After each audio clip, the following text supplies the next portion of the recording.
For today's screencast, hopefully you've already read these three options of the very beginning of Cosmo and Chancho episode 1, so we're not going to read those right now, but what we are going to do is talk about why I, as the author, chose ultimately to go with this option 1 over these other options, which were earlier versions that I eventually ended up editing and changing before I landed on the way that I wanted to start the story.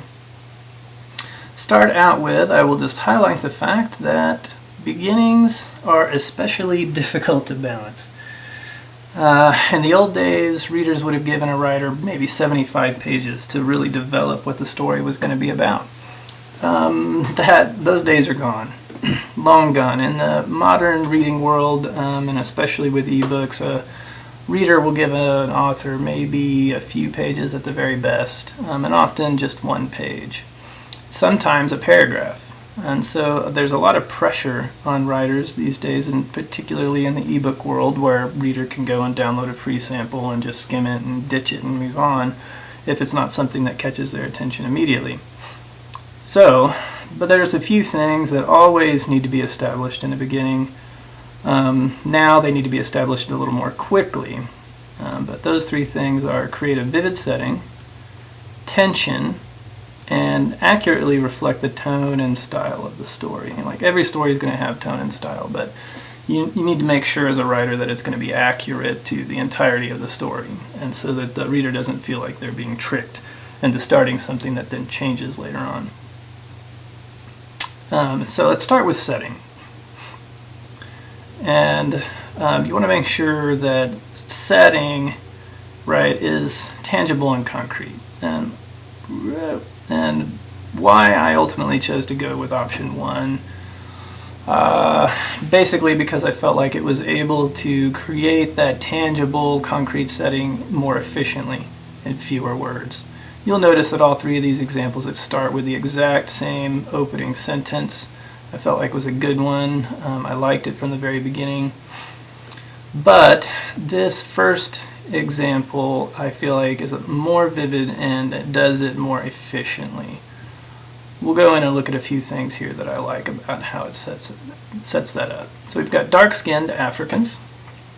Boom, right in the opening sentence right away. Bituminous coal, a passenger steamer, and we find out it's named the Royal Edward. And already in this opening paragraph we've placed the story on Earth in a very real setting. You never want, well, shouldn't say never, but most oftentimes you won't want to start a story in the main character's brain or floating in the womb or some sort of mystical ether that has no tangible place to be able to set the reader down in and let them use their five senses. So in this case, where that place is, well, maybe it's in Africa, or at least near Africa. When was the setting? I established that a little bit here. We're using coal as a fuel, and they're fueling a passenger steamer, which are no longer actively in use. So those things are all accomplishing the setting. We've got oppressive heat, so it might be summer. We've also got some establishing here of the author or the main character's setting, even though we're not currently in the jungles of Northeast India. So, but that's, it's part of his world, it's part of Cosmo's world, and part of our setting. We have the Surrendel Rightwick, which establishes, again, possibly a reference to British India. We've got things like porters, esquires, caste system. These things are all developing the setting, potentially the time and place.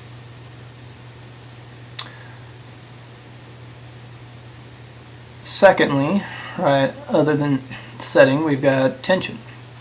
And here it's important to highlight that beginnings don't necessarily have to include intense action. They do need to include tension. And there's a difference between tension and action. And we'll look at that in the example that I stuck with Cosmo and Chancho. And that tension can either be plot tension or character tension. In other words, plot tension would be external, character tension would be internal. And this tension can be subtle or it can be overt. And you'll see here the Cosmo and Chancho, the beginning, right, there's not a lot of intense action. Nothing is blowing up. I mean, for me, this is actually a pretty mellow beginning, right? Nobody dies.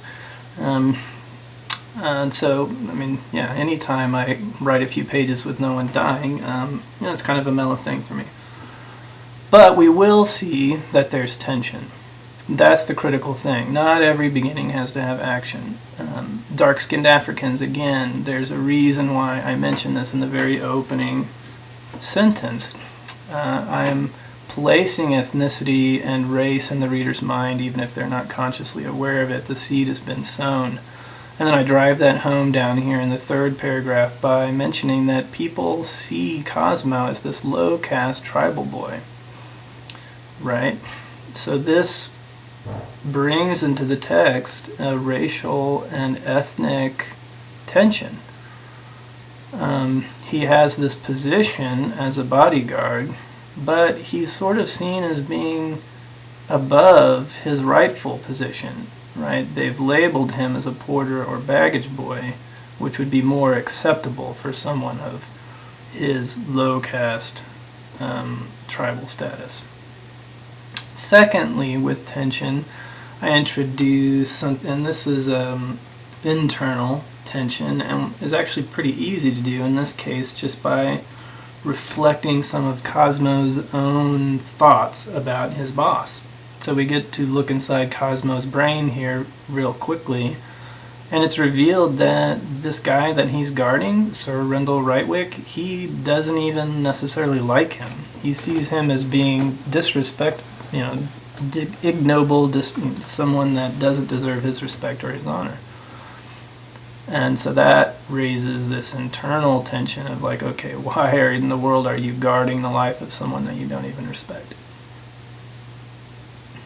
And lastly, we need to make sure that we're reflecting the appropriate tone and style of the story. I highlighted here, made a little note to define tone for us.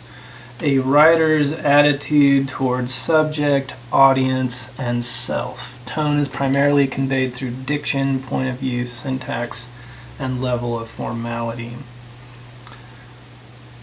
So in other words, all these things, diction, syntax, level of formality, I think are most easily summarized in sentence structure. And so point of view and sentence structure, I think, are the easiest two ways, quickest ways, especially in the beginning of a story, to begin to establish tone and style. And how do I do that in Cosmo and Chancho? Well, we see very quickly, point of view is Cosmo's. We get his name in the third sentence, but even before that, we're beginning to develop the tone and style of the story just by describing Cosmo. And everything we learn about him gives us more information about how, not only how he sees the world that he's in, but how we should be seeing it through his eyes.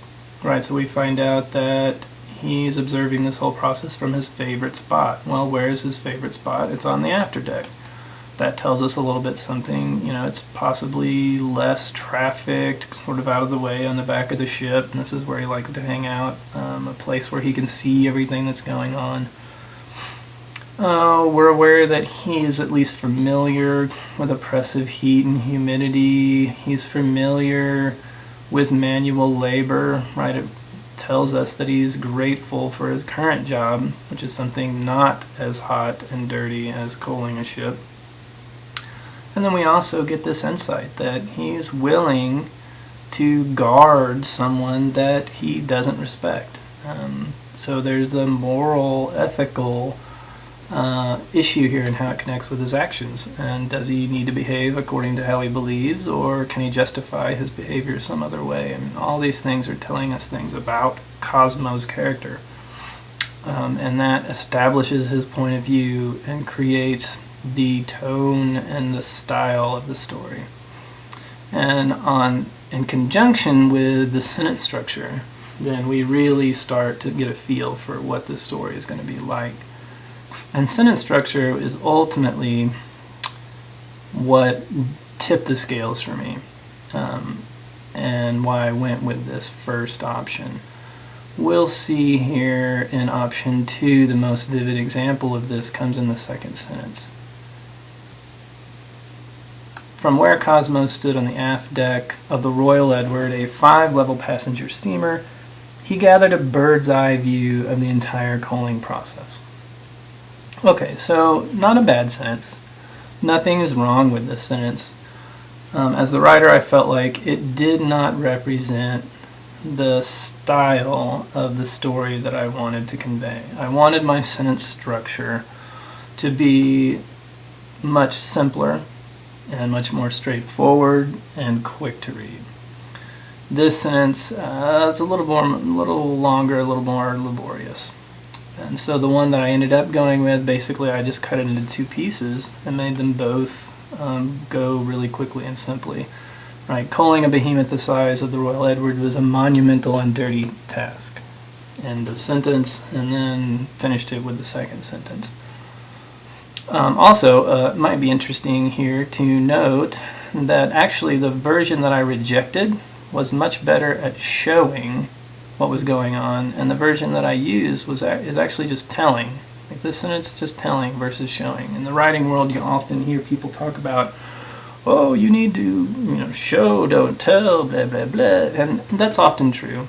But this is just to show you it's not always true. There are places in a story where the reader just needs to be told. Otherwise, showing everything is going to take too long. It's going to bog down the pacing. And in this instance, again, I wanted to start the story very economically in a short amount of space and keep the pace moving quickly. And so I chose, in this particular instance, to tell the reader that, yeah, it's a monumental and dirty task, rather than to show them. And again, that was part of why I cut this sentence, the black dust-streaked faces, images that I felt like were nice. But ultimately didn't fit the style of the story that I wanted to tell, and I wanted the reader to understand from the very beginning that this story is going to move, it's going to be paced quickly, and it's going to be a fast read. So that pretty much does it for setting tension and tone and style. In summary, down here, right, I felt like, again, I stuck with that first example, because it did everything that I wanted it to do, almost everything I wanted it to do, in a very economic and short amount of time. So I established these exotic locations, I grounded the story in Earth's history, I even was able to introduce these sort of identity and ethnicity issues that I want the reader to know, hey, I'm going to come back to this, right? Who's Cosmo? He's this kid from the jungle, but he bucks the sort of societal ideas that people want to put on him, and even to the point where he'll bodyguard some guy that he doesn't respect. And so, the reader's asking why, what's his motivations. I wanted to get into those things. On the negative side, and I'll go ahead and point out that almost no beginnings are perfect. And in this case, I would have really liked to have been able to highlight the adventure aspect of Cosmo and Chancho right from the beginning.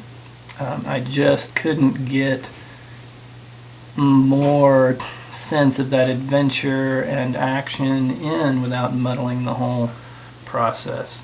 So I don't feel, no beginning is perfect, but out of these 3 things, try to balance them as well as you can.